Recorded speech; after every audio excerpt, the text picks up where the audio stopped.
Hello everyone, welcome back to the World Conflict Monitor. Please subscribe and like my videos. Today we turn our attention to a country that has become the epicenter of a serious and surprising political crisis, Belarus.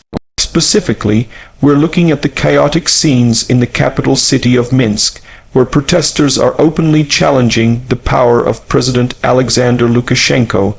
What's behind the unrest? Who's involved? How the regime is reacting, and what might happen next. Let's dive in, starting with the exterior context. On the streets of Minsk, the mood has shifted dramatically. What once might have been sporadic dissent is now a widespread, continuous wave of protest, with tens or hundreds of thousands of citizens taking to the main squares, waving opposition flags, chanting for change, for fair elections, and for an end to decades-long rule. These are not just isolated demonstrations, but a national movement spreading beyond the capital into provincial towns, involving workers, students, ordinary people. According to multiple reports, the protests intensified after the August 9 election, in which Lukashenko claimed another term, an outcome widely seen as fraudulent by large segments of the population. The atmosphere on the streets is charged. Thousands of protesters have gathered around central Minsk, Independence squares, key intersections, avenues. The white, red, white flag of the opposition has become a symbol of defiance. Security forces in riot gear form lines while protesters attempt to block roads and demand change. The images of citywide marches, huge crowds, have become persistent. The exterior setting is one of tension, high stakes, and visible public resistance. In this kind of public landscape, we see physical confrontation, large volumes of people, and a regime under visible pressure. Also relevant are the industrial centers. Workers at major factories have joined strikes, further increasing the pressure on the regime. The exterior story is one of a country where the facade of calm has cracked, revealing widespread dissatisfaction. Now moving to the interior, and here I mean both literally inside the institutions of power and figuratively inside the mindset of both the regime and the protesters. The interior of Belarus's political system is rigid. President Lukashenko has held power since 1994.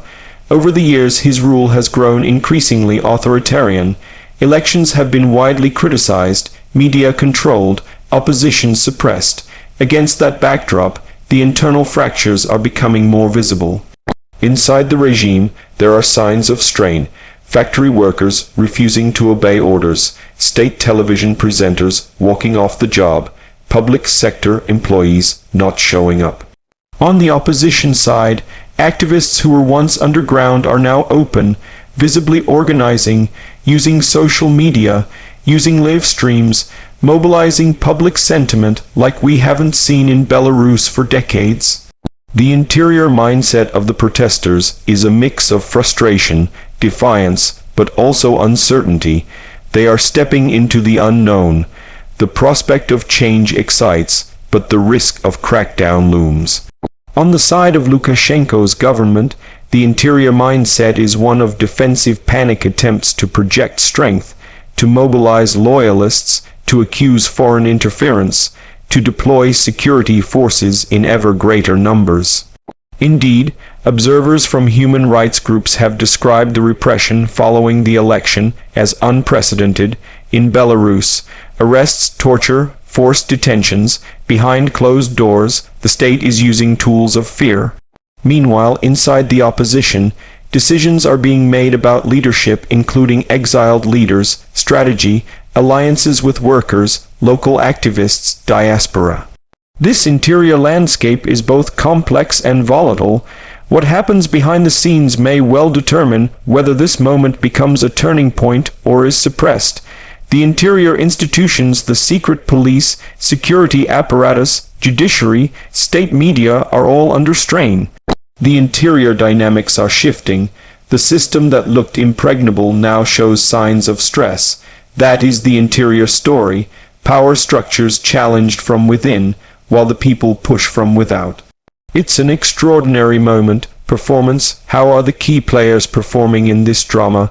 On one side, the protesters are performing in a way we might call mass mobilization. Huge public gatherings, creative slogans, symbolic flags, visible defiance. They are performing courage under risk. Many are risking arrest, violence, social ostracism. The scale of the demonstrations is notable. For example, one rally in Minsk reportedly brought together around 200,000 people. On the regime side, performance includes the public rallies backing Lukashenko, the heavy presence of security forces, the speeches in which Lukashenko claims that foreign forces are interfering, that he stands as the guarantor of stability. He appears on television, visiting factories, giving statements, trying to show he remains in control. But performance also includes repression, arrests of protesters, heavy-handed policing, detention of journalists. The juxtaposition is striking. Mass popular performance on one side, state performance of strength and suppression on the other. How each performs will affect legitimacy. The protesters want to show they are the voice of people's Belarus, while the regime wants to show it is still the defender of the nation, order, continuity. The performance battle is not just physical but symbolic. Who is the real Belarus, who is speaking for the people? In that sense, this protest is as much about image as it is about numbers. Safety features. In this context, safety features means how the protest movement and the regime are addressing safety of individuals, and how people are navigating risk. For the protesters, safety features are minimal in many cases. They face physical danger from riot police, detention, torture. Their names may be recorded, their videos shared. They risk losing jobs or being expelled from schools. International human rights groups have documented hundreds of cases of torture and ill-treatment of detainees in Belarus following the election. Some safety mechanisms. Some protest organizers advise people to gather in groups, to have legal help, to record police actions, to have safe exits.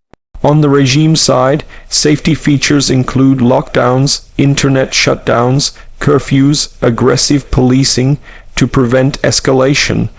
Indeed, the regime is counting on fear as a safety tool for itself, to deter dissent by showing cost.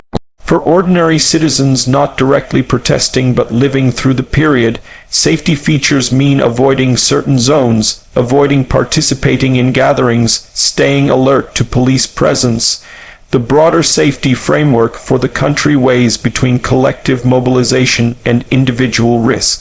In many ways, the protest movement is operating without formal safety support, relying on solidarity and real-time coordination.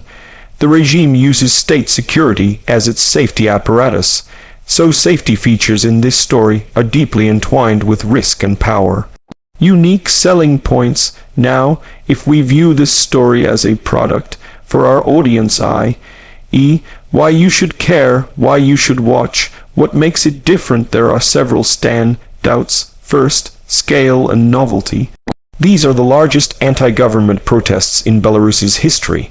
That means this isn't just another demonstration. It may mark a turning point. Second, it's a former Soviet state context, which means the old frameworks of post-Soviet control, autocracy, weak opposition are being challenged in real time. Third, it involves many sectors of society: workers, students, women, media, diaspora, giving it broad social flavor rather than just elite politics. Fourth, the global dimension.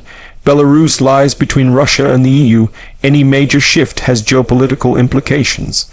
Fifth, the unpredictability. In authoritarian states, protest sometimes fizzles. Here the momentum is strong and the stakes very high. Sixth, immediate human interest and risk.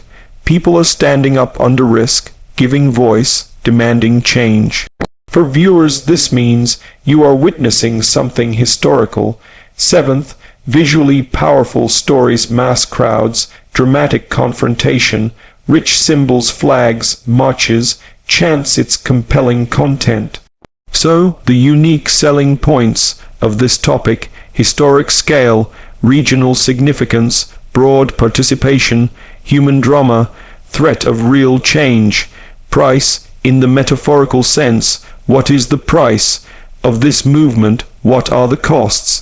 For the protesters, the cost is extremely high: arrests, torture, lost jobs, exile, potential violence. As documented by human rights organizations, Belarusian authorities used rubber bullets, stun grenades, mass detentions of thousands.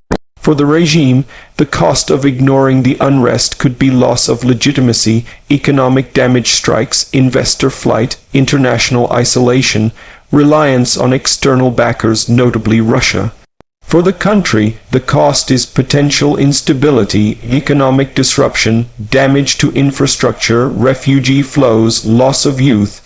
If the protests escalate, the cost may include civil conflict, greater repression, possibly foreign intervention.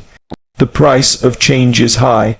The price of continuing as before is also high. Suppression, international sanctions, economic stagnation. So for us as audience of this video, the price is our attention, our understanding, and our engagement, being informed about what is happening, why it matters, and what could happen next. Conclusion.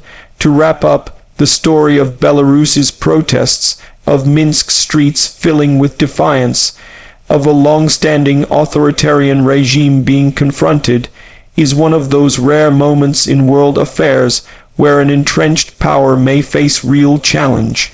The exterior visuals tell of mass movement. The interior dynamics show systemic strain. The performances of both protesters and regime show stakes. Safety issues and risk highlight the human cost. Unique selling points show why this matters. The price underscores what is at stake. What will happen next remains uncertain. Will Lukashenko be able to hold firm, crack down, and maintain a semblance of control? Will the protesters sustain momentum, widen participation, and force real change? Will external powers intervene or influence the outcome? For viewers, keep watching this space. The outcome in Belarus may resonate far beyond its borders, offering lessons about power, resistance, democracy, and the human spirit. If you found this breakdown useful, please subscribe to World Conflict Monitor, give a like, share the video, and let me know in the comments what you think might happen next in Belarus. Thank you for watching.